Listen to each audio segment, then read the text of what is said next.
All right, this is the governance and language proliferation discussion.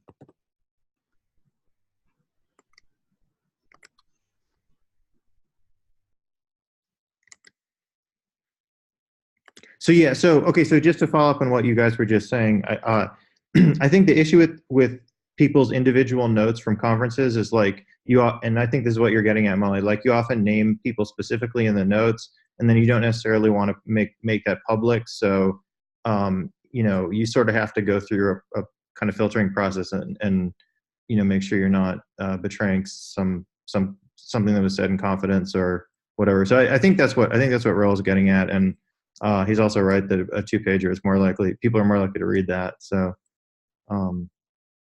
yeah. Yeah, I'm working on this. Well, I think I'll have it tomorrow. But for now, everything is there. And an abstracted two-pager that doesn't have any partner confidential information is also something we should absolutely put on GitHub and make public to everyone. So best of both worlds. Yeah. Mike, do you maybe want to phrase the governance, since that was the first time on the agenda, do you want to maybe phrase how you're thinking about this so far? And I don't know. Yeah. Try and get these people to think on your terms a little bit to see if we can push that conversation forward. Yeah, I'm actually hoping that other people will pick up the ball here, but let me kind of restate sort of the premise of having a governance discussion right now. So we have a growing community of people who are adopting libp2p either as like consumers, like users of the library, or they're adopting in the sense that they want to write their own language implementations. And it's not realistic, and also I don't think it's a good idea for PL to try to sort of control all these different language implementations and everything that's going on. So I think, and a lot of these people are making significant bets. Like Parity is really betting a lot on Substrate, and that's based on libp2p. And Ethereum is preparing to bet a lot on ETH 2.0, which was going to be based on libp2p. And I think that having a real community governance and showing that this isn't just PL's thing and we could yank it out from under your feet at any time, like I think that would instill greater confidence in some of these groups. So that was the premise. And yeah. Also, go ahead. Sorry, I didn't mean. No. Why don't you go ahead? Then I want to try to drag Michael into the discussion too, because I think he knows something about this subject. So at least on the IPFS side, we've been holding off on doing things like governance models or other things. Like we definitely know that that's something we're going to have to consider and think about in our future. And we've been relying on the fact, and it's worked so far, that this is a fully open source project. If someone doesn't like the direction it's headed, they can copy it and start doing it themselves and have their own model of it. And that's like, the benefit we get from open source is like, yeah, we're not going to yank this out from under your feet. We literally cannot. It is an open source project. We can't take it away from you. It sounds like it's actually a slightly different thing of like, well, is development going to happen on the stuff that I am betting on, the stuff that I need for my business that is relying on this product, on the cadence and in the way that I need it to happen, if I am not, also involved in the decisions that are happening and the way things are getting added. Does that capture kind of the point you're trying to make, or is it really the former of like, you might take this away from me and that's the fear?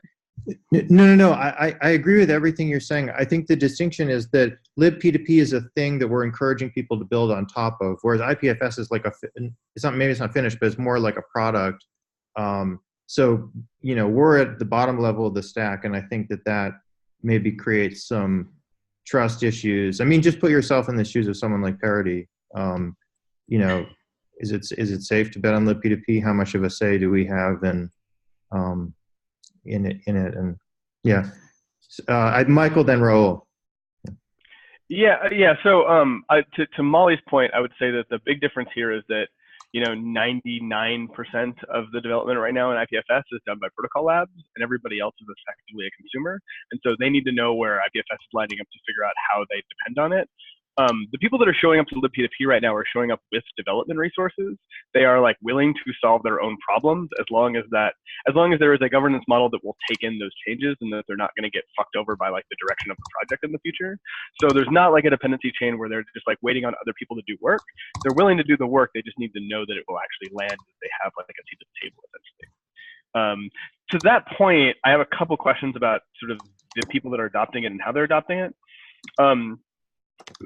One is like, for the people that are adopting it, what sort of percentage would you say are they using of the whole stack? And are they all using sort of a common part of the stack, or are they actually all using kind of different parts of the stack? Right, so I would like to pitch in before I answer your question, because I think I do have the answers, Michael. So I do want to say that libp2p is different to IPFS in the sense that libp2p is a library that is normally embedded in applications with the expectation that that library will allow you to communicate, cross-communicate with other applications that are using the same standards that may be written in other languages, right? So this essentially means that libp2p, so if we go and modify, say, for example, some behavior in Go libp2p because we are the main contributors to Go libp2p, while others have invested significant effort in building Java libp2p, we end up breaking the compatibility between these two clients. That is already an attack on the principle and the philosophy of libp2p, right? So I guess actors that are investing in libp2p want to be sure that the spec work and the direction of the project is going to be steered in the right direction as it moves forward, as we move forward together, right? So that would be kind of like the way that I'm thinking about this problem statement, so to speak. On the other hand, to answer your question, Michael, there are a number of people, so most of them are taking a phased approach in the sense that their target, for now, their immediate target, is to support the minimal libp2p configuration that will get them speaking with other peers that have implemented libp2p in other languages. And we've already isolated the subset of these modules, so we know which ones they are, we've listed them, and that is kind of like their initial delivery product for them, right? After that comes the question of how do we maintain and continue evolving those implementations, right? Because let's say the goal, the immediate goal for these people who have an immediate interest in building a libp2p implementation is already satisfied, right? In one level, which is being able to speak with other implementers of libp2p. Now, libp2p is going to continue evolving. New high-level protocols, new gossiping, new discovery protocols, new DHT approaches, and so on are going to keep evolving. So how do we keep those newly created implementations on par with everything that keeps developing in the community, right? And especially how do we keep governing, what needs to be done where to make sure that ideally everything moves in lockstep, right? Which is impossible, but ideally you really want to version your stuff and your changes in a way that you clearly know ahead of time what implementations are supporting what versions of what. Hey, for the purpose of the notes, I think it might be helpful if we list out like which libp2p modules people see as kind of the minimum viable set. Well, I'll just throw some out and then, or Raul. Yeah, actually, I've already kind of done this work and it's completely disputable by anybody, right? I just came into the project 2.5 months ago, so I'm still getting some ideas formed in my head. I'm just going to link you to a ticket where we recently discussed this with the Ethereum community. Just give me a second.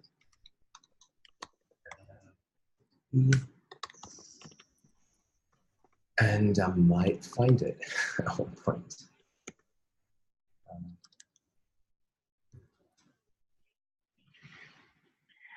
So I have a couple sort of comments.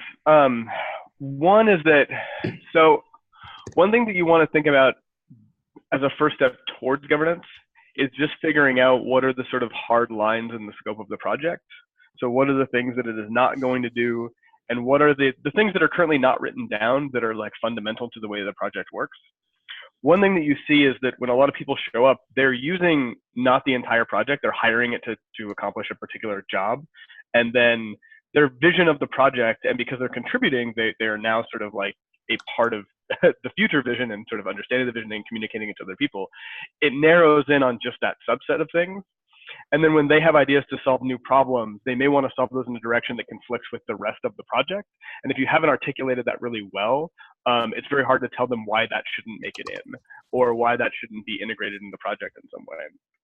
So that's one thing that I would worry about, because like with any project this size, like, I mean, it's so pluggable, and like the peer-to-peer networking space is so huge as like a concept. Like, I'm sure that there are like design decisions that have been made that have not been articulated outside of the implementations. And so just surfacing those and making sure that those are like clearly mapped out and that they're part of sort of any governance structure in the future. Because, you know, since you have multiple language implementations, you're gonna, and specs around stuff, you're gonna have to say things like, okay, you know, here is a staging process for when we think things are sort of ready. You know, they have to be an X number of implementations, blah, blah, blah. You need that process to then actually restrict the amount of work and have the right kind of checks and balances for all of those constraints that you've laid out. Yeah, and that also helps with people thinking that it's just like, oh, Protocol Labs doesn't like this feature, rather than like, this is actually outside of the scope of the project, not like Protocol Labs. So I agree with that. We actually had experience with this at Docker, where there were features we wanted to implement, and then people in the community would be like, oh, they're just doing it for their own benefit, and that wasn't really quite true, but it was hard to win people's trust. I don't know. So anyway, I have some experience with that. Let me just ask though, the basic question you're talking about, Michael, is the boundaries of the project. Do you feel that a strong spec, it would be good enough to make it clear what the boundaries are? Like we just, you know, this is the spec, and you have to submit you know, something equivalent to an you know, EIP in Ethereum or whatever, if you want to grow the spec, but it's not. It's like the Constitution, like anything that was left out by default, like that power is delegated to the states, or what, you know, something like this. And I think that it needs to be in language that is surfaced to more people than just the spec, right? Like you know, like the Python process for improvement, like, has a bunch of these constraints in it, but the vast majority of people that write Python and have an idea of what is Pythonic never read that spec. And there is like a vision of what it should be in and out of the project that that proliferates wider than just that, because there are other documents that kind of try to tell people that. And you need something similar, you know, like, these are the boundaries of the project. And I think that there's some other sort of approaches to how things get built that you need to articulate as well. And also, I mean, those are living documents, they change over time, all that. Yeah. Okay. So one thing that I find kind of interesting, so there's like all these different language implementations coming up, and then there's this really pluggable nature. Right now, everything is in the main org. There's not like a bunch of sort of plugins that people pull in that are actually in other orgs that are being managed elsewhere. At some point in like the life cycle of this ecosystem, there are going to be people that build those components in isolation or build them somewhere else. Like, what do you see right now as the boundaries of what is sort of like the platform layer versus like the ecosystem layer? And do you plan on making that a dividing line in the org, or is it going to have to be some other kind of documentation? So if I may weigh in, Mike? Yes, please go ahead. Sorry. I'm trying to take notes and moderate, which is a bad idea, but yes, Raul. Yeah. So I do want to say that we do have a number of modules that are still in, for example, Jeremy's personal GitHub. So on some level, we do have, and they are being referred to from actual like core libbtp. So libbtp is referring to, you know, stuff in Jeremy and stuff in Ponds and so on. So in theory, this is already happening on some level, right? Materially, at least. But yeah, I agree that we, you know, do want to. So I think we're getting back to what actually a spec is in this context. We haven't defined what the material for a spec is, right? Because you can define a spec as, you know, the different interfaces that need to be implemented, but in reality, that's not going to work, because in the code in each language is going to look different, and what feels, natural in one language is not going to be natural in another language. So defining, hardcore interfaces is not the way to go forward. I would say that defining, observable behavior, right? Defining RPC messages and wire formats and so on, and essentially what needs to be defined for one implementation of libp2p in one language to be able to interoperate with another implementation. This is like the stuff that's in the middle is the stuff that, in my view, belongs to a spec. And as well as you say, the modularity skeleton, right? So the skeleton, how the different concepts inside the libp2p stack, what the responsibilities are, how they're wired with one another, right? These are the things that also belong in the spec, in my point of view. But we have to be careful not to be too concrete in terms of interfaces and ways to do things in languages, right? Because they'll be different. Mm-hmm. Mm-hmm.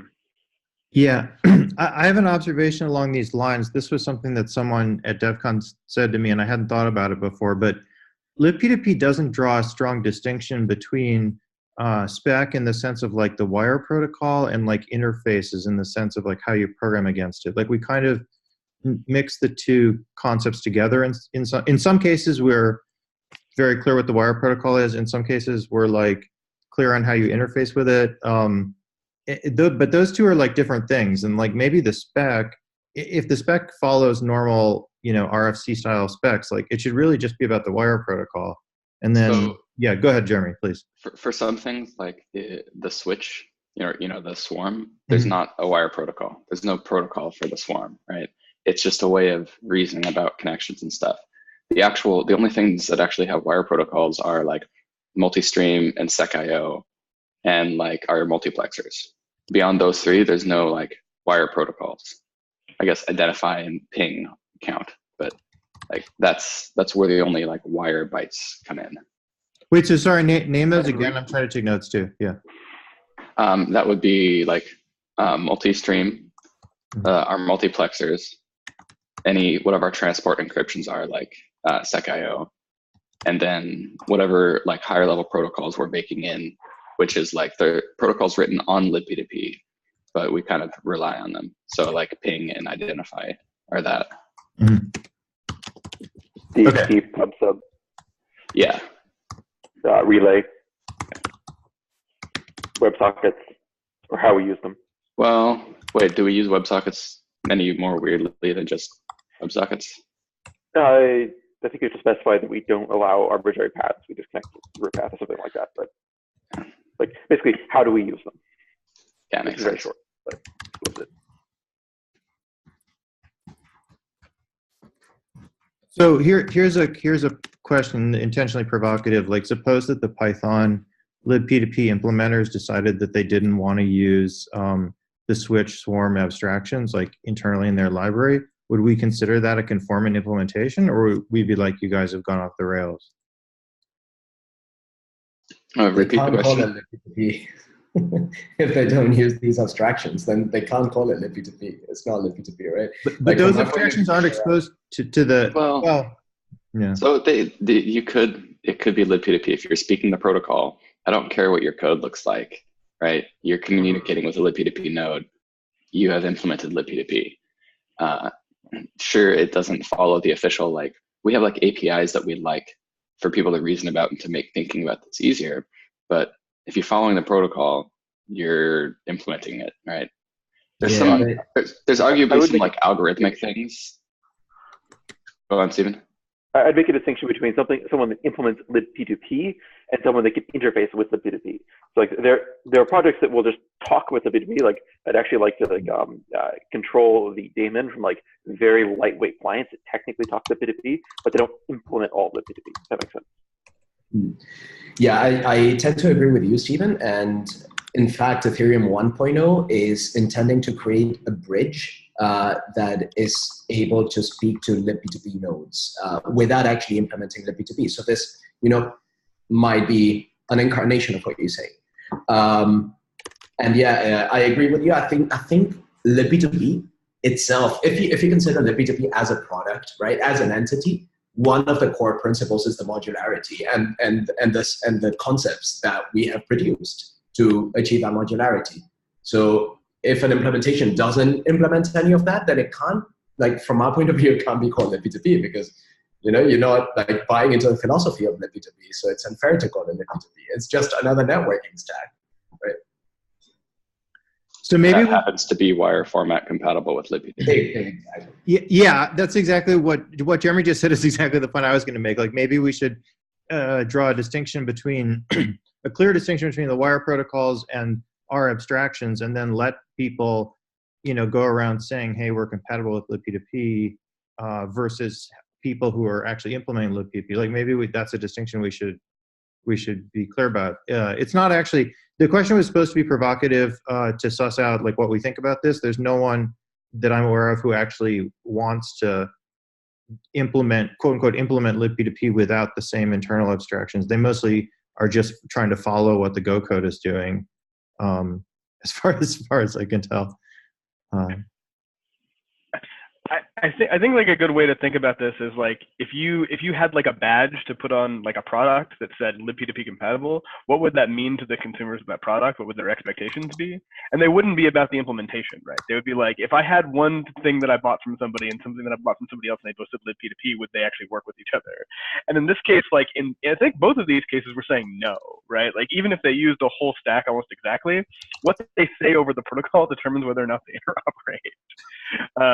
So until there's such a point at which like there's something at a high level that you can say, okay, there are people that are building completely different projects that interoperate with each other via lippy2p. That's when you would want to start to get really particular about what it means to be lippy2p compatible. That touches on the whole issue of conformance testing and like what.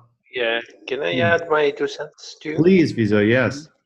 Yeah, so I tend to agree with Jeremy. So, as long as the wire protocols and the externally observable behavior of the system is lippy2p compliant, and it's lippy2p, I don't care if they don't have a swarm. Maybe the abstraction is not very fitting for a Python implementation, for example. So we shouldn't be strictlers for, oh yeah, this is our design, you need to follow that design for lippy2p. No, that's not how it is. So you follow whatever design, we should like force design into implementers, let them do what feels native for the languages. Okay, and as long as we have the same basic components in a loose sense and they are interoperable with lippy2p, then they are lippy2p.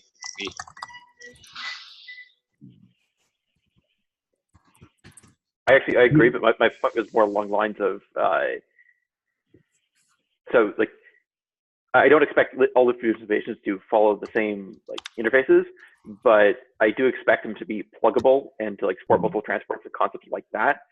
And I could see implementations that like support a single hard-coded transport, a single hard-coded protocol, a single like basically a bunch of hard-coded things where it's not really lippy2p. It's just something that happens to use the wire spec to do one very, very specific thing. Yeah, exactly. I think I agree with you, Stephen and Viso and whoever has chimed in that direction. Like I think a core aspect is the pluggability, and something that calls itself lippy2p, it should offer the possibility to use different multiplexers, to use different discovery protocols, to use different transports, and so on. Like whether it uses exactly verbatim the same concepts and the same relationships between the building blocks that we do or not, I think that is something to discuss. But in general, it should offer the pluggability aspect of lippy2p because it's designed to be modular, and we have this in the headline for the project, right? So, and that implies using a number of wire protocols to negotiate on what we're going to speak next, right? If it's going to be this multiplexer, if it's going to be this security transport, whatever. So that's how it percolates into the wire aspect of things from my point of view. Like it emanates from the modularity aspect itself.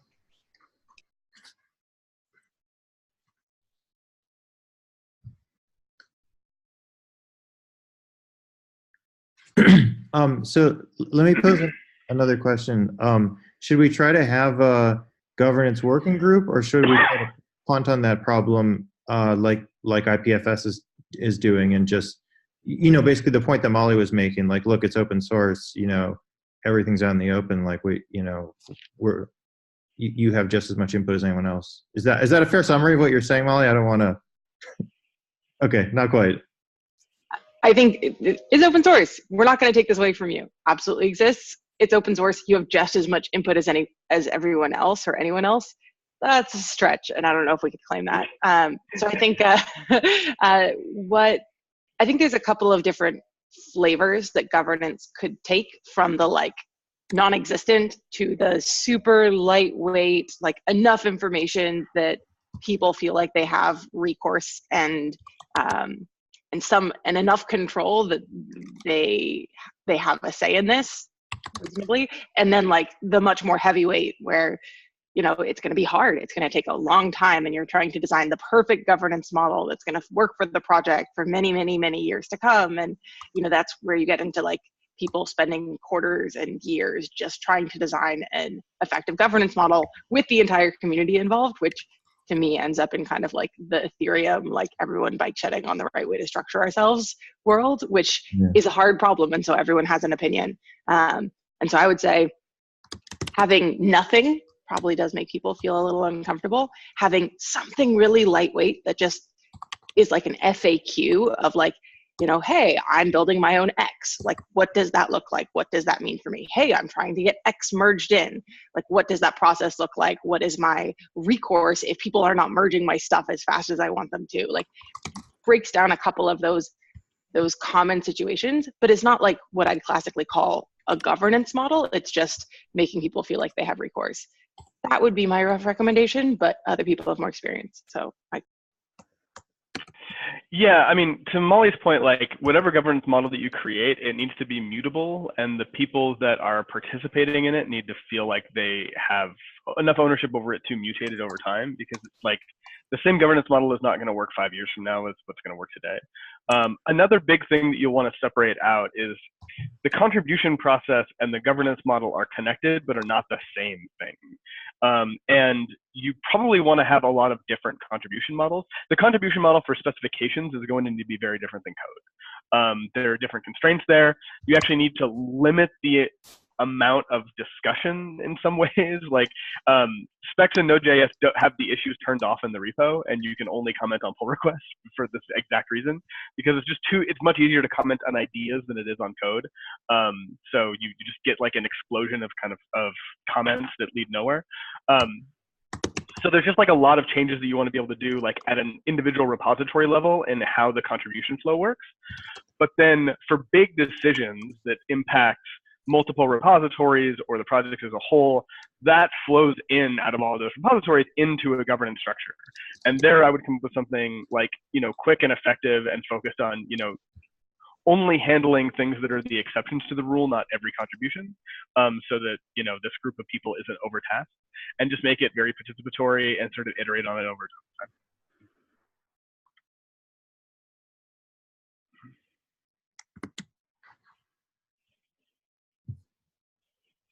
that'll kind of involve defining what is the rule, like what is the common case, and the common case just works like this. Great when there are exceptions, like what's your escalation process for, good, this is an exception, we're going to figure out like a fair way to work through this. Here is some like lightweight process that we may update that helps these exceptions get worked through in a fair way. Like those are sounds like those are the components that would be needed in order to implement what you're suggesting.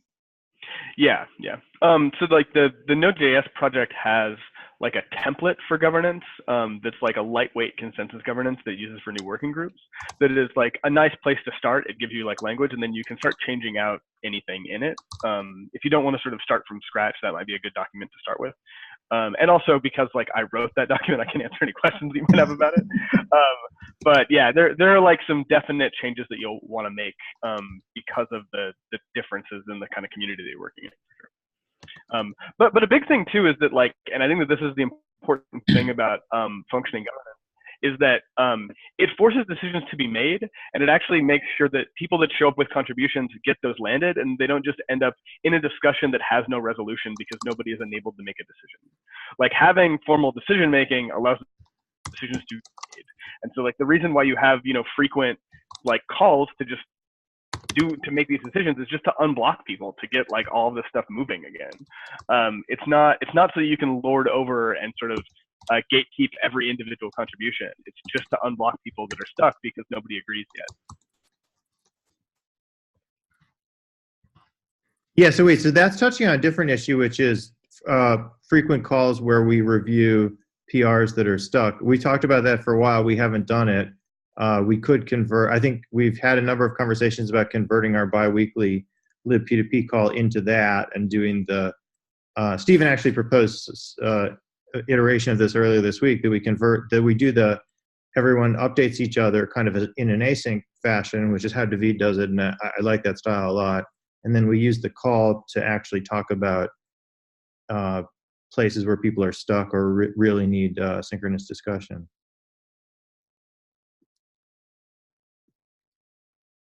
I was giving that issue a little more time to percolate, Stephen, but I agree with the direction you're going. This is in the libp2p/pm repo if people are interested. Yeah, Molly, what were you saying? I have a question to the group, and just what are the pros and cons of calling it governance versus, calling it something else that is a different word other than governance? Like, I'd imagine that saying something like this is the governance of the project is a weighty thing that it's going to get a lot of people wanting to have input and comment on it, saying like, here is a general documentation of the rules or like the way in which we do stuff, is much less weighty, but also might make people not feel like you're thinking about it as governance. And if it's the same thing, then maybe that's a problem. But just curious what other people think on that topic. Raul? Yeah, so I wanted to maybe just to provide the framework to answer that question, maybe provide the background as to how the discussion of maybe we need governance or maybe we need to start thinking about governance actually sparked. And we're seeing new work streams happening at different places in the world, at different teams that speak to each other very little because they each are developing their own clients and so on. And in some way, as they review, Go libp2p or JS libp2p, they are going to want to start they'll want to propose changes, they want to propose changes to the specs, or at one point we will want to keep track on actually what is being developed where, so that, everything is in a single entry point for people intending to use libp2p. And for that, we need a way for people to communicate to us and to the project and to maybe the steering committee of the project, or like the core contributors or the core maintainers of the project. I don't know what figure this can take, right? They'll need a way to communicate what they're up to, update us so that we can update that canonical place where, is showcasing to the world what's available in the libp2p universe, right? Maybe this needs to be a process that everybody in the community participates in. Then there'll need to be, like, for something, I don't know what libp2p is yet, like what we call libp2p, because I don't think we have like a conclusion from the discussion we had. But maybe once we settle that discussion, we have some conformance tests, right? So these are the things that I'm thinking about, like the structure in general. Now we know that we have outside contributors that are willing to re-implement libp2p, which is, just different to the contributions that you might receive in IPFS, which are not like complete re-implementations of IPFS in a different language, right? So just the nature of the contributions are different. So I think we also want a place where people can communicate with one another directly and share experiences as well, and cross-pollinate as different teams are implementing, and facing different challenges. For example, we had this with the pilot B2B team, which are just going through the code, going through the specs, and they are in parallel, narrating how the stack actually works, right? In parallel with their vision, like with a fresh vision, with a fresh mindset, which is great, right? And we need a place where we can share that, right? So maybe, a discussion forum, or I don't know, like this, like tooling is something that is definitely like part 2 of the discussion, right? But like part 1 is, what do we actually want to do? At least we've detected these challenges where it's mostly, maybe it's not community governance, maybe it's just community alignment, and that's the word. Well, yeah, I think that like I wouldn't call it a governance document to start. I would just call it a contributing document. And part of the contribution flow is that it flows into this decision engine at the end, and that can be sort of like the last little bit in there.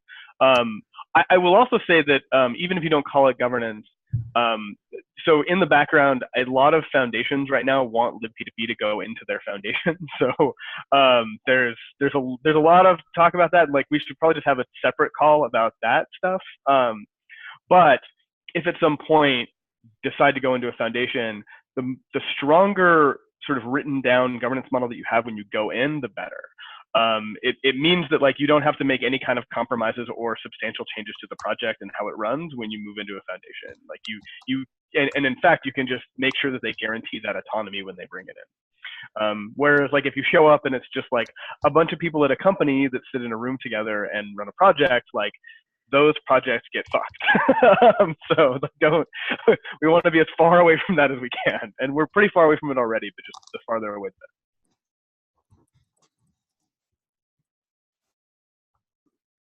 Yeah, so I would say the thing, like if we call it contribution, but like the one thing that confuses me about that term is that I normally see contribution guidelines in the context of a single repo, right? Of a single code base. And what we're trying to create is something that is that is above, it's a meta contribution sort of like aspect to it. So I don't know, it's really about aligning different work streams. So something in terms of alignment, like at least it brings it closer to home for me, right? Also, what you can do is you can say like, okay, you're going to have a name for whatever this group of people is that are making decisions. Like if you call it a technical committee or whatever. So you create a repo for the technical committee to have those discussions, and then you have the contributing document there. And that sort of outlines what the process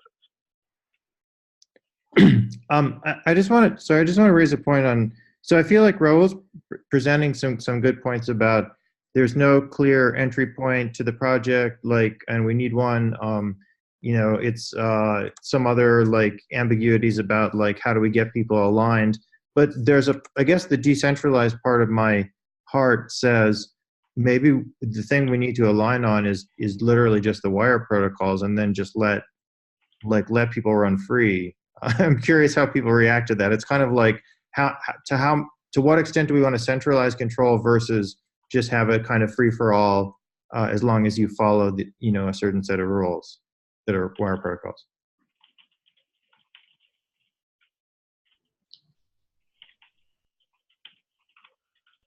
So I think from the perspective of trying to convince people to use libp2p, we want to have some agreed upon structure across the various things that implement the wire protocol. Just for the sake of making documentation easier and making things feel more like coherent.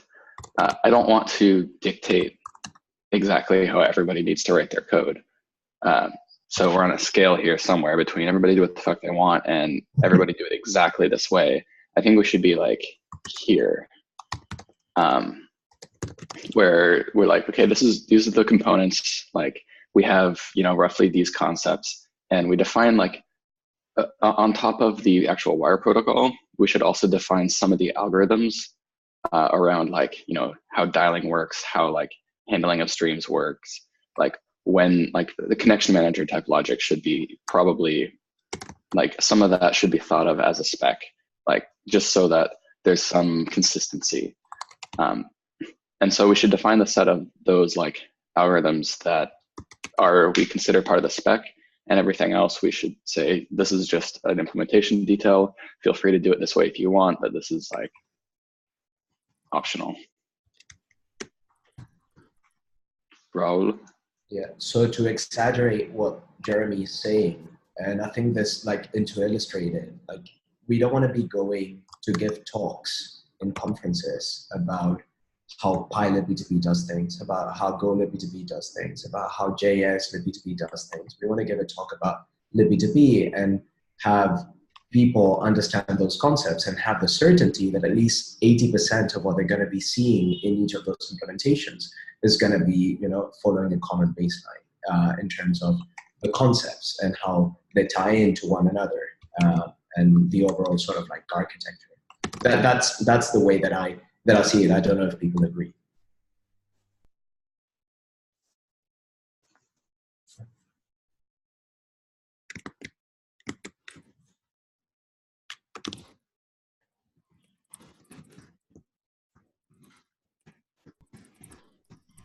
So in terms of the entry point, sorry, I'm changing topics a little bit here. I don't know if we were done with this, Mike. Yeah. So in terms of the entry point, one of the things that people mention is that it's too difficult to understand what's going on in Go P2P because everything is scattered across so many issues and so many repos. So one thing that we discussed, and I've seen discussions about this, and some people have agreed, is killing off the issue trackers in each individual repository and centralizing them on the top level Go P2P with a classification system, like for example, something similar to what Kubernetes uses, which is they have labels for each area of the system. So we could have labels for area, connection manager, area, peer store, area, whatever. And then the pull requests in each individual repo and the commits can reference the ticket, the issue on Go P2P. And this is something that I think would simplify, at least for people coming into the community, understanding everything that's going on.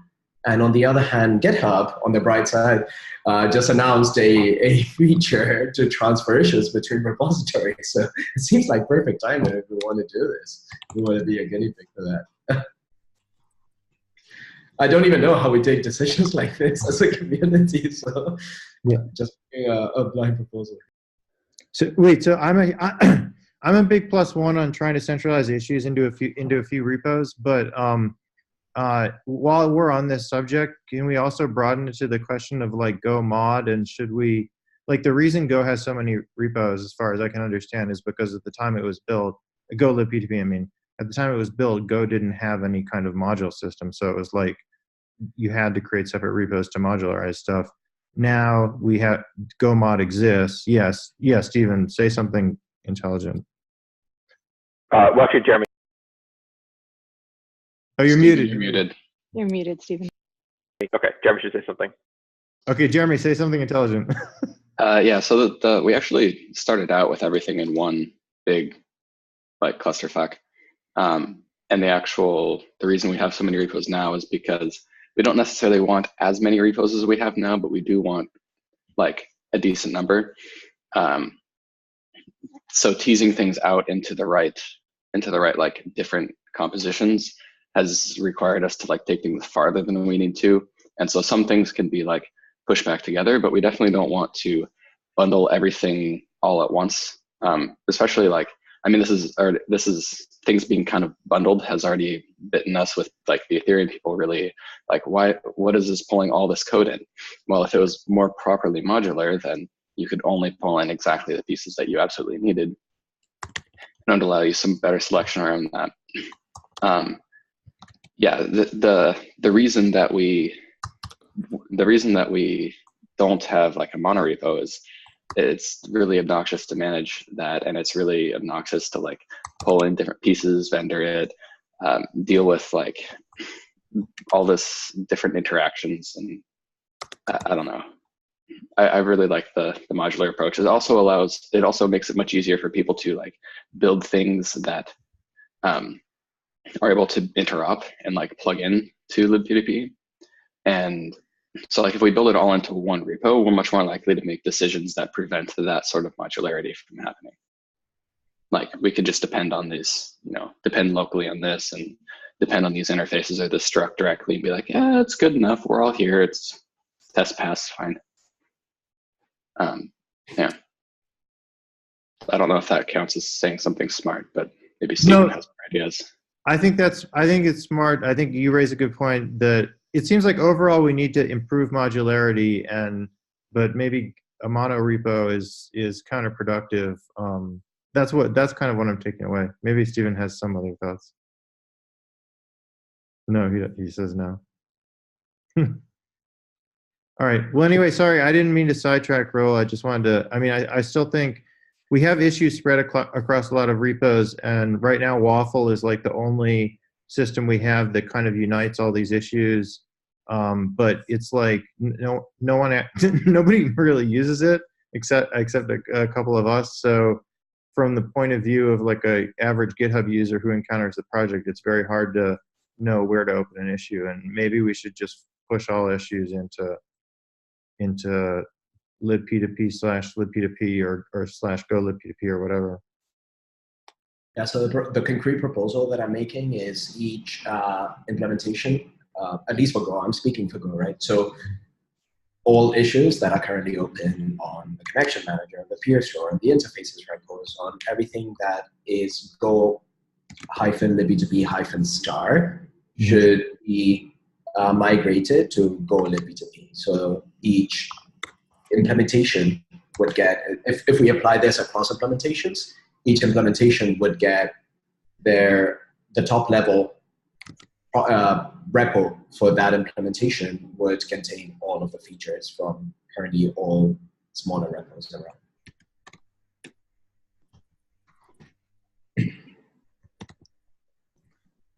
Yeah, so I'm just trying to capture that in the notes, but please continue if there's more to say. No, that was all, I think. If we can make a decision on this, if this is the right forum to make it, then that would be awesome.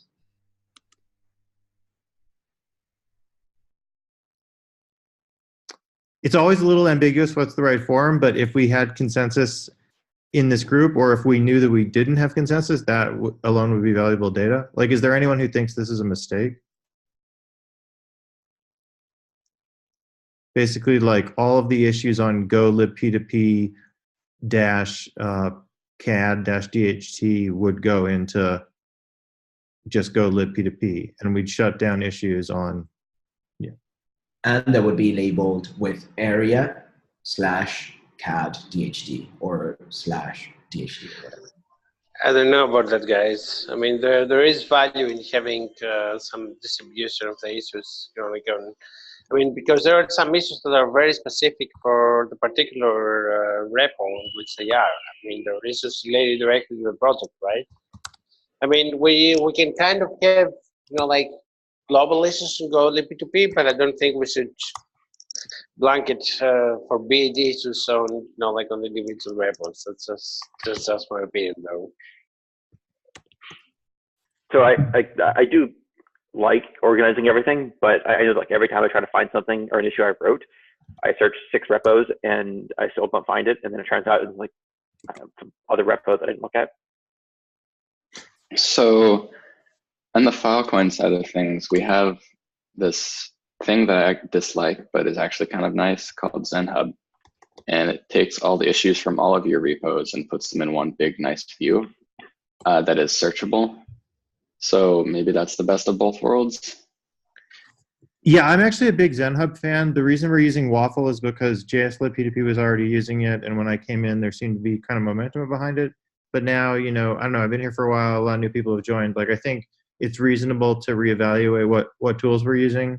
I didn't want to start like a holy war over, tools like in the first couple months, but I do think like at this point, it's reasonable to discuss what works for each team. And yeah, so I would like to personally separate organization of issues from the fact that that organization needs to be materialized in each repo having its own issue tracker, right? I think these are two different things. There are many ways to organize issues and essentially this is the way that, for example, Kubernetes does it, is you can organize issues by area, labeling them appropriately and so on with hierarchical labels, and color them very nicely as well so that it's very easy to spot, what category a label is in. So yeah, I think these are two separate things. Organizing issues and making that organization in particular repos. And I can tell you from user feedback, we just came from a conference where we spoke with hundreds of people that are using libp2p. They don't know what's going on. And literally for them to mentally understand the model of Go libp2p right now, given that was scattered across, tens of repos, is difficult enough to then be able to figure out where they need to open a particular issue. And to be honest, when a user opens an issue, they're going to open it probably in GoLibP2P. We're not going to migrate it to the right repo, right, if it's a different one. So you end up with a weird aggregation of issues in a number of places, and really the decision is up to who opened it, and it's not always us. So it becomes really difficult to find an issue. We've reached the end of the allotted meeting time, so maybe we should call it. I hope we can have more discussion async about a lot of these different threads, like first the tooling stuff, second where should the issues go, and then governance, like should we even do a quote unquote governance, and if so what should it look like? Like I feel like this has been a good way to get issues on the table. Hopefully we can create an action plan async. That sounds like a good, yeah. Yeah, I mean, it sounds like that whole like unblock PR call that you were talking about, that's actually a good start for like an informal governance. Like just start having that call, and like the people that are in that call are probably the people that would make up the initial governing body. And you can think about other people that you might want to invite to it that are not from TL and stuff like that. Okay, I think that, all right, let's end on that. I think that's a good note to end on. Thank you for calling, everyone. Have a nice day.